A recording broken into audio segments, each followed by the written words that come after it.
So this is February, right? The love month, February 14th, and already there are a lot of different schemes, and I see a lot of different ads going around. And we started talking about that last session, right? To take that journey with our children, take our journey with our teenagers. Now, I'm going to give you very specific pointers in this journey. The first very important pointer in this journey is to help your teenager, help your preteen, help your young person in that place of socializing. What do I mean?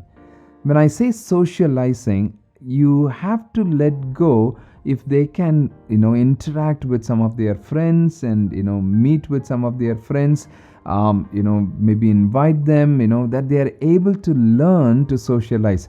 I was in one of the schools yesterday, and the counselors of the schools were telling me that after COVID, many of the children have lost their social skills. They don't even know how to connect with their own friends. Forget about talking to the opposite sex, They don't even know how to connect with their own friends. So the first place is to help them connect with that socializing space. I'll give you 3 pointers for that.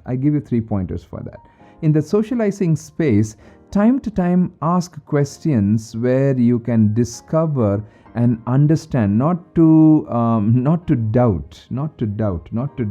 Sometimes when the moment parents start asking questions, the teachers start asking questions, the teenager immediately says, they're doubting me now. Yeah, and they're very careful. They put their antennas up. No, the questions in a very unassuming and non-threatening way, you start asking questions to understand what is going on in their heart, what is going on in their mind, and how they are beginning to see things and all of that, So get that journey. That's very important first. Start asking questions. 2, in that place where you're teaching them socializing, a very important thing that you need to do with your teenager is to take them to spaces where they can interact with teenagers, with young people.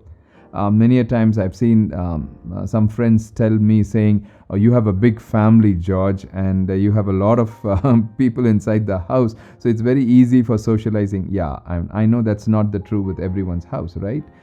Just one child, just 2 children, maybe see if you can. Now that's where you have to be very careful. You don't want to just let go and then not know about what's happening. You need to be involved in that journey. Even when you're letting go them, they're going, you need to know what's happening. And even some of those conversations, again, that trust has to be built, that connect has to happen. That's 2.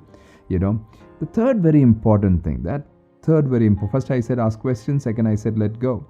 The third very important thing that's very, very important in that socializing space is this.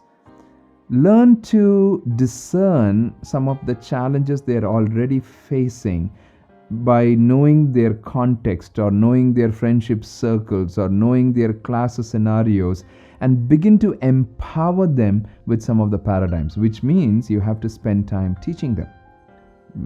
Yesterday, I spent time evening teaching the children about discernment. Day for yesterday, I was spending time teaching them about sharpness. Why did I spend time? It took almost about 40 minutes, 45 minutes. Yeah, make it very interesting with some illustrations and things like that. And I'm a speaker, so I love speaking.